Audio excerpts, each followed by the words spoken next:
Welcome to this MSSC Tech Short. Today, we're focusing on the SmartJet hex controller. We will specifically be looking at the use of printhead grouping and how to set up the software to take advantage of this key feature. Let's get started. For the example scenario, I have set up two MSSC logos and placed them into a template configured for the SmartJet Pro printheads. In this scenario, I wanted each logo to be printed at approximately 1.5 inches in height. The goal is to use one template to print on both sides of a box. With my logos placed into my template, I will exit the designer using the Home button to return to the main screen. I click the gear-shaped icon labeled Settings in the ribbon. Once in the Settings interface, I click the wrench and screwdriver icon on the left to reveal the parameters for grouping printheads. Printheads can be grouped into sets of 2 or 3, and your choice will depend on the combined height of the desired output or the number of locations required for your message. For my purposes, I will be using 3 SmartJet Pro printheads in 2 locations, one on each side of the box. When grouping printheads, it's important to note that stitching must be enabled to take full advantage of this feature. However, the software only allows stitching if at least 2 printheads are enabled. Please ensure that you have the appropriate number of printheads enabled by clicking the head settings icon and adjusting the settings as needed. After enabling the correct number of printheads, return to the system settings by clicking the wrench and screwdriver icon. This step is crucial, as it allows you to enable stitching and define the number of printheads in each group. After I have activated stitching, I can enable the print grouping toggle and define the suitable amount of grouped heads. Please use the drop-down menu under the Word mode and define the head grouping that matches your desired output. You can choose to group the printheads in sets of 2, which will provide you with up to 3 distinct print positions. Alternatively, you can group the printheads in sets of 3, allowing for a maximum of 2 print positions on your desired printable object. These configurations will help to tailor your printing process based on the specific needs of your project. For this setup, I'll select the 3-print head mode. Now that we've covered the settings required to group printheads, it's crucial to consider how your template will be handled when printing on multiple sides of an object, such as a box. Key factors for positioning your message correctly include ensuring the template is properly trimmed and that both messages are centered within it. To demonstrate this, let's use the designer to adjust our messages within the template.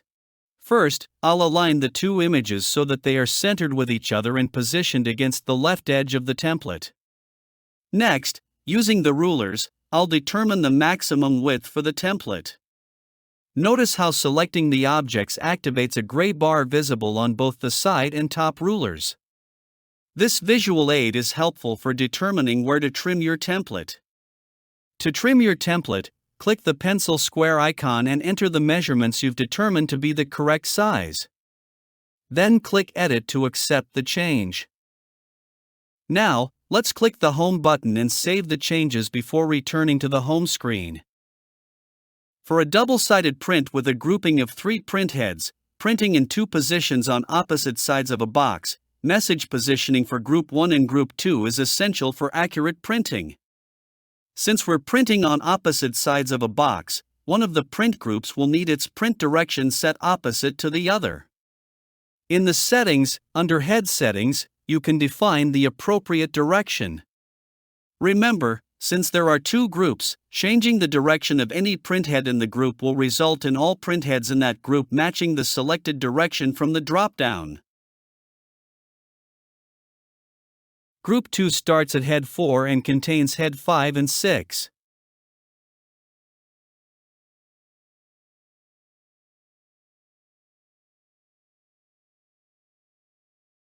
Now that I've illustrated how the print direction is set for each printhead group and that all heads within a group share the same print direction, there's another important aspect to address when using grouping: stitching the output of the heads within the groups.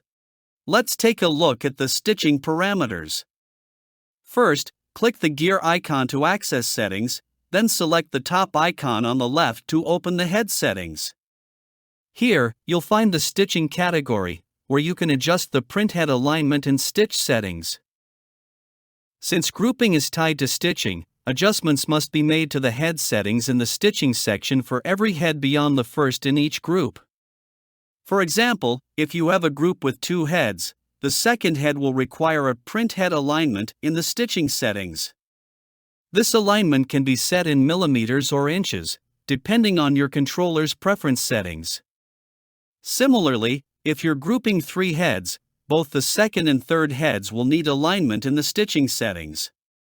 There are starting alignment points, which, when used with stitching plates, provide an initial alignment to get your template printed. However, further tweaking may be required to ensure the prints are properly aligned. Start the second head in the group at 28 mm.